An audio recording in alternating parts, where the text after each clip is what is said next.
¿Cómo les va? ¿Cómo andan? Bienvenidos a una nueva edición de Catamarca Elige 2023, este espacio en donde pasa cada uno de los precandidatos en busca de estas elecciones que ya falta muy poquito tiempo para las primarias, abiertas, simultáneas y obligatorias. Y en esta oportunidad tenemos en nuestros estudios al precandidato a vicegobernador por la lista Gana Catamarca de Juntos por el Cambio, y estamos hablando del diputado provincial Hugo Ávila. Diputado, bienvenido. Muy buenas tardes, Juliano. La verdad te agradezco la invitación acá a los estudios de Radio City. Un gusto estar acá en el piso de la radio. Bueno, diputado, gracias por su tiempo también, como siempre.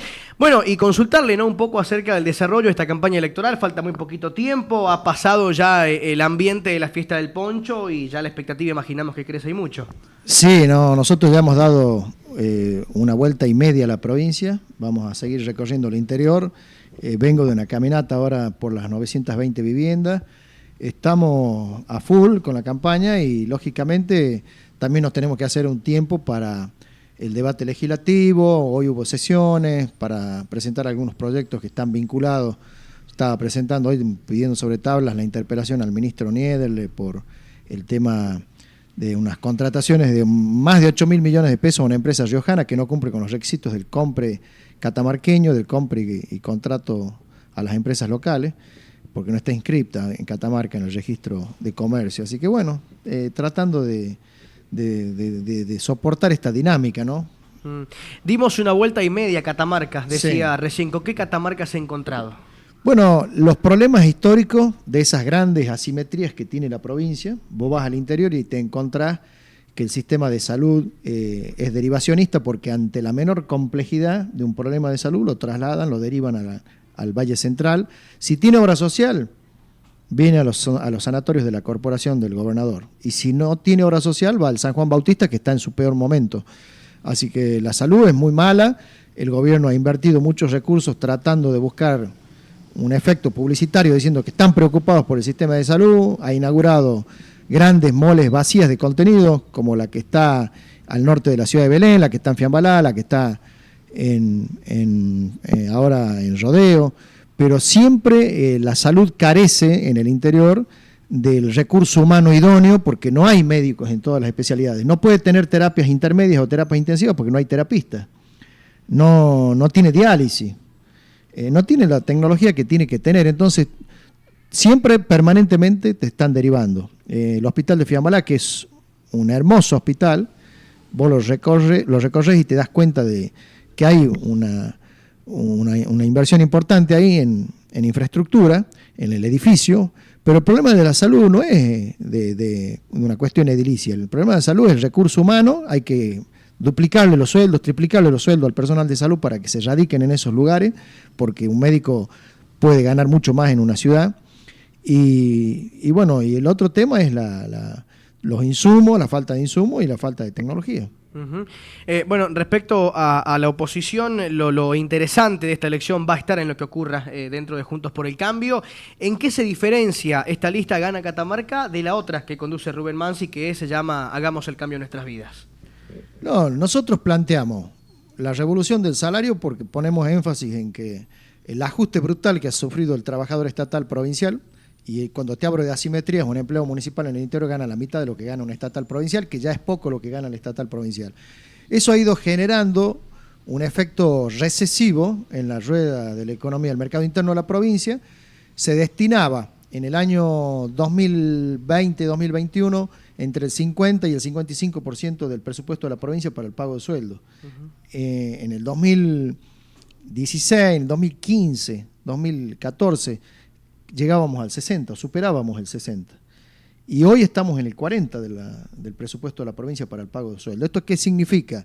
Que se ha ido ajustando los salarios para trasladar esa diferencia enorme de recursos en la obra pública. Y la obra pública está cartelizada.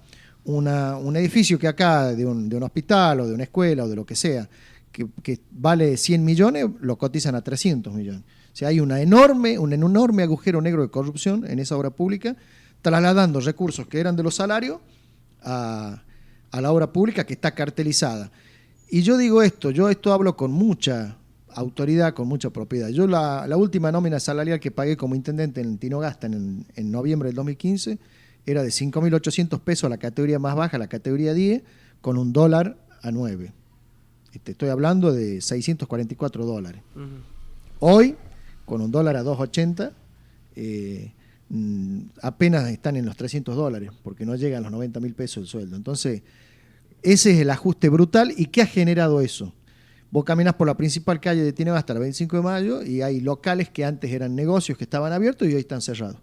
El efecto recesivo del que yo hablo. Si el salario de los estatales se cae, genera en la rueda de la economía un efecto recesivo, y eso es lo que está pasando acá, perjudicando al que está fuera del esquema estatal, porque en definitiva el salario del estatal se vuelca en el que tiene un comercio, el que tiene una actividad de servicio, el que tiene una actividad industrial, el que tiene un restaurante. Entonces, eso está pasando en Catamarca y hay que volver a recuperar esa capacidad adquisitiva. Y eso mismo también en áreas claves como son la salud, la educación y la seguridad, te va a brindar mejores servicios en ese sentido. Nunca va a ir un médico terapista a radicarse en Belén, en Tinogasta, en Andalgalá, en Recreo o en Santa María, porque no van a poder tener terapia intensiva nunca, entonces va a seguir derivando. No van a poder hacer diálisis, no van a poder actuar, no va a poder haber... por ejemplo, anestesistas, ya hay problemas en muchos lugares donde ya se jubilaron los que eran anestesistas y no quedan anestesistas. No hay cardiólogo, no hay pediatra. Es una tragedia lo que está pasando con la salud y con el salario en la provincia de Catamarca, fundamentalmente en el interior.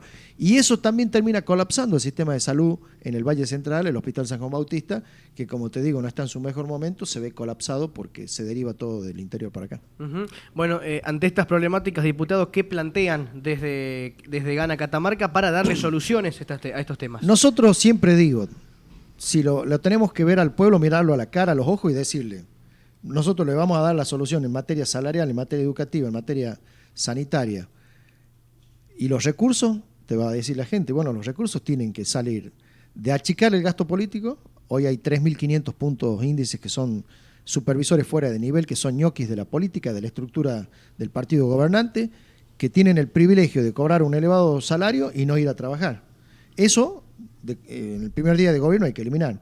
Hay que eliminar los gastos que privilegian a la clase política, como los vuelos del avión sanitario. Hay que firmar un decreto el primer día que se asume, poniéndolo al avión sanitario en un hangar en el aeropuerto Felipe Varela, únicamente para vuelos sanitarios. No puede utilizarlo ni el gobernador, ni el vicegobernador, ni nadie de los ministros que tienen que viajar en vuelos de línea a Buenos Aires para hacer gestiones, porque también eso les va a permitir tener más cercanía con el pueblo al que gobiernan. Por ahí la clase política se encapsula, se aísla, se pone en un marco de una campana de cristal y cree que es intocable y que está totalmente alejado y que tiene el privilegio de viajar a la hora que quiere en el avión, y el avión vale $8.000 ir y volver de Buenos Aires. Y como lo estaba usando Jalil, que lo tenía en el aeropuerto de San Fernando, el avión tenía que hacer 2 viajes. Lo venía a buscar, lo llevaba, lo traía y se volvía a ir al aeropuerto de San Fernando, pagando costos de alquileres, de arrendamiento de hangares en San Fernando que no sabemos, porque nunca han querido contestar los pedidos de informe. Entonces se terminó en una vorágine de muchísimas horas de vuelo, no sé, creo que eran 300 vuelos y 17 habían sido vuelos sanitarios. Y ese costo lo paga el pueblo. Entonces hay que achicar el gasto de la política, no podemos seguir con 18 ministerios, con 8 ministerios sobra. ¿Qué ministerio se eliminaría, por ejemplo? No, yo creo que hay que tener un Ministerio de Gobierno y Justicia, que hay que tener un ministro de Educación, un ministro de Salud, un ministro de Desarrollo Social, un ministro de Hacienda y un ministro de Producción. Me parece que con eso Catamarca tiene que funcionar perfectamente, porque así ha funcionado durante muchos años. Entonces no entiendo yo cuál es la lógica por la cual Jalil, planteando en su campaña de que iba a reducir el gasto de la política, viene y asume, y de los 8 o 9 ministerios que había pasa a 18 ministerios, una locura. Entonces considero que eso hay que eliminar. Por otro lado, hay que terminar con los pactos de impunidad que se dan entre una gestión que ingresa y la que sale. Ninguna gestión que ingresa la denuncia penalmente a la que se va por supuestos hechos de corrupción. Acá hay que hacerlo nosotros, nos comprometemos a que va a trabajar Fiscalía de Estado denunciando penalmente al gobierno saliente, a los anteriores, por los hechos de corrupción que nosotros consideremos se hayan cometido. Y Fiscalía de Estado tiene que trabajar en las causas, tiene que buscar la imputación, el procesamiento, la elevación a juicio y la condena de los mismos y la restitución de los bienes al Estado. Basta de pactos de impunidad acá, todas las gestiones se van y nadie lo denuncia el que llega no lo denuncia al que se va, porque también está buscando que cuando se vaya nadie lo denuncie. Acá Hay que venir y jugarse y terminar con los pactos de impunidad. Y eso va a eliminar el agujero negro de la corrupción. El agujero negro de la corrupción que hay en Catamarca, en la cartelización de la obra pública, donde de un edificio está cotizado 3 veces más de lo que vale, y lo que está pasando con la cartelización de la compra de insumos en desarrollo social, que no tengo ninguna duda es la causa del brutal crimen del exministro Juan Carlos Rojas, se llevan miles de millones de pesos que son del erario público, que pueden tener un destino para lo que nosotros decimos, para la salud, para la educación, para las mejoras en el salario de los trabajadores estatales y para que esa plata gire en el mercado interno y no en cuentas en paraísos como puede ser Panamá, las Islas Caimán y otros lados, que también no tengo ninguna duda, esto pasa con la entrega de los recursos naturales no renovables a ese vil precio en modo colonial, que es el 2% que nos queda a la provincia. Lo llevo, diputado, de vuelta a lo que tiene que ver con el plano político y esta representación que tiene la lista con Patricia Bullrich a nivel nacional. Han tenido la posibilidad de estar con ella últimamente.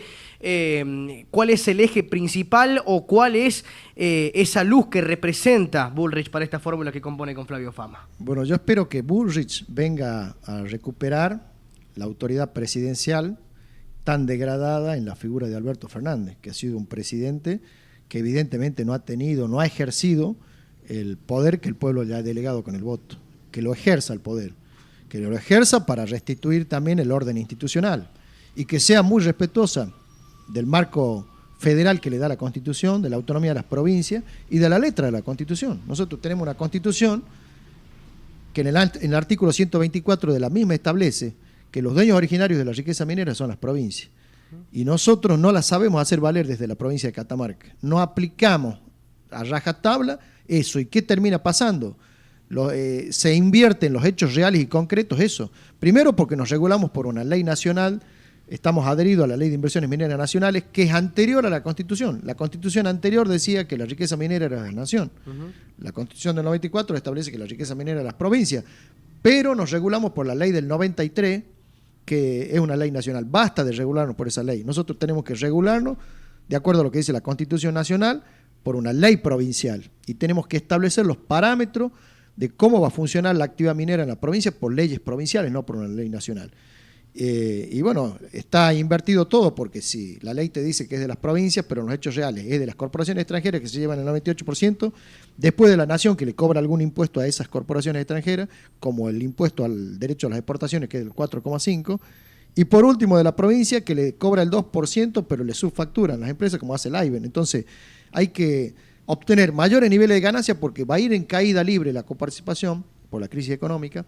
Va a ir en caída libre. El año pasado nos ingresaron 1.200 millones de coparticipación, entre 80 a 100 millones de dólares de la recaudación propia de Arca y 3 millones de dólares de la renta minera, cuando el precio a nivel internacional estaba en un promedio de 72.000 dólares la tonelada de litio. ¿Cuánto exporta el AIBEN todos los años? 22.500 toneladas de litio. Multiplica 22.500 por 72.000 dólares, 1.620 millones de dólares. Y el presupuesto de la provincia era de 1.300 millones de dólares. ¿Cómo nos van a dejar 3 millones de dólares? Nos condenan a la pobreza. Si nosotros seguimos regalando eso, si seguimos por ese camino, toda la vida vamos a ser pobres por más yacimientos de enorme riqueza que tenga la provincia. Entonces hay que modificar esto. Si obtenemos mayores niveles de ganancia de ahí, también podemos dar desde esa riqueza respuesta. Porque ahora hay 22.500 toneladas que se explotan. Ya viene POSCO con 20.000 más, ya viene el AIBEN con... Galaxy con 20.000 más, Liexigin con 20.000 más, y Jalil está firmando contratos y contratos y contratos. Nosotros tenemos que revisarlo esos contratos y ningún contrato puede estar por afuera de ese mandato que nos viene del Fondo de la Historia, el 9 de julio de 1816, cuando se declaró que no somos una colonia. Las Provincias Unidas del Río de la Plata en aquel entonces dejaron de ser colonia de España y de cualquier potencia extranjera. Entonces hay que revisarlo, no tienen que tener el carácter colonial y tiene que actuar Camiem para asociarse con el capital privado y en el marco de uniones transitorias de empresa, obtener el 51% del paquete accionario. Así lo está haciendo Bolivia, Chile cobra entre el 30 y el 40 de regalías móviles, Jujuy cobra el porcentaje de regalía y el 8% de utilidades. La única provincia, la que peor negocio hace con el litio es la provincia de Catamarca. México lo nacionalizó en un 100%. Entonces nosotros sí podemos hacer eso y podemos nacionalizarlo en un 100%, provincializarlo en un 100% también. También puede explotar algún yacimiento de 20.000 toneladas que el 100% sea para la provincia de Catamarca. Porque vos fijate una cosa, Juliano, Hoy salió en el diario que IMAT, es decir, de la producción de farallón negro, le da 900 millones de pesos a la provincia. Esa minería que se hace en farallón negro es netamente estatal. La hace a través de Yacimientos Mineros Agua de Dionisio, el presidente Fernando Jalil, los dos directores de Catamarca, dos de Tucumán. Ya tendría que ser toda una empresa catamarqueña porque esa ley de creación de IMAT es del año 58, cuando se